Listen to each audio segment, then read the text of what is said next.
आप देख रहे हैं जनवक्ता न्यूज, आपको रखे अपडेट। नमस्कार, जनवक्ता न्यूज में आपका स्वागत है। पिछले दिनों वक्फ संशोधन विधेयक 2025 संसद से पास होते ही देश की सियासत में भूचाल आ गया है और इस भूचाल की चपेट में आ गए हैं देश के 4 बड़े नेता नीतीश कुमार, चंद्रबाबू नायडू, चिराग पासवान और जयंत चौधरी। दरअसल इन नेताओं ने विधेयक का खुलकर समर्थन किया और इसीलिए अब ये आ गए हैं मुस्लिम समुदाय के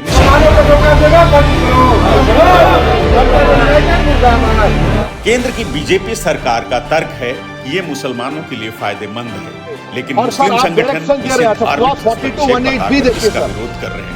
उनका कहना है कि इस कानून को किसी भी कीमत पर स्वीकार नहीं किया। बताना चाह रहा हूं स्पीकर साहब, ये बिल का मकसद सिर्फ मुसलमानों को जलील और रुस्वा करना है, मुसलमानों को दूसरे दर्जे का शहरी बनाने का इनका मकसद है।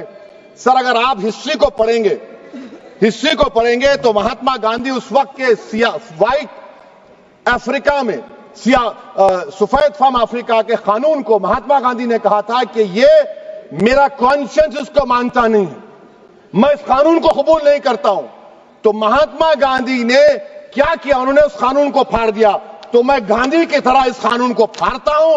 ये अनकॉन्स्टिट्यूशनल है सर।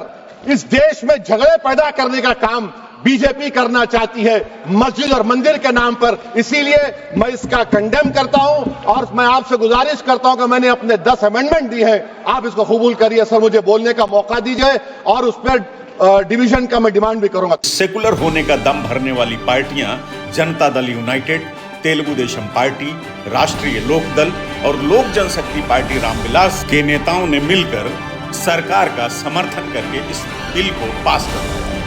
गुस्सा इस कदर कि मुस्लिम नेता पार्टी छोड़कर जा रहे हैं, जिसका सबसे ज्यादा शिकार हुई बिहार की जनता दल यूनाइटेड। पार्टी के मुस्लिम नेता कह रहे हैं कि जेडीयू अब बीजेपी के लिए काम कर रही है और नीतीश कुमार ने उनका भरोसा तोड़ा है। हालांकि मुख्यमंत्री नीतीश कुमार की ओर से बयान दिया गया है कि बिल का मकसद सुधार है, किसी की आस्था को ठेस पहुंचाना नहीं।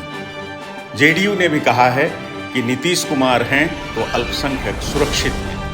वहीं दूसरी ओर जयंत चौधरी ने भी साफ किया कि भावनाओं की इज्जत है, लेकिन जरूरी बदलावों का समर्थन हमने किया है।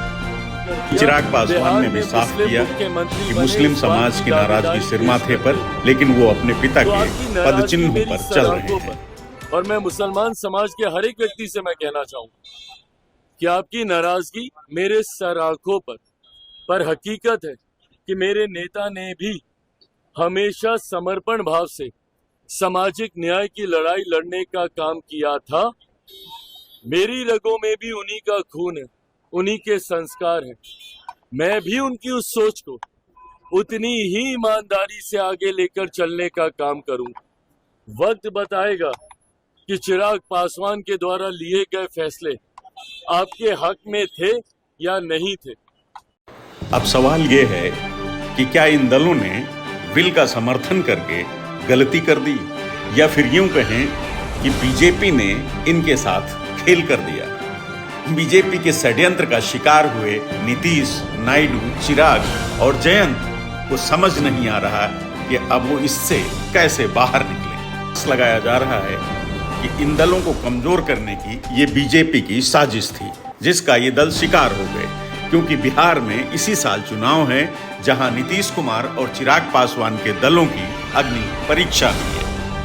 आपको बताते चलें कि बिहार में मुस्लिम आबादी लगभग 18% के आसपास है। पिछले विधानसभा चुनाव में जेडीयू एनडीए के साथ था और उसको 12% मत हासिल हुए। आपको ये भी बता दें कि बिहार की 243 विधानसभा में से लगभग 50 ऐसी सीटें हैं जहां पर मुस्लिम मतदाताओं का इतना दबदबा है कि वो हार जीत में अपनी भूमिका निभाते हैं। अब ये तो आने वाला वक्त ही बताएगा कि बीजेपी, नीतीश कुमार की पार्टी, जेडीयू और चिराग पासवान की पार्टी एलजेपी को कमजोर करने में कितना कामयाब हुई। लेकिन जिस तरह से इन क्षेत्रीय दलों के मुस्लिम नेता नाराज होकर लगातार पार्टी छोड़ रहे हैं, उससे लगता है कि आने वाले बिहार चुनाव में मुस्लिम वोटर्स नीतीश और चिराग के साथ बड़ा खेल कर सकते हैं, जिसका खामियाजा भुगतना पड़ सकता है। Bureau report, Janvakta news.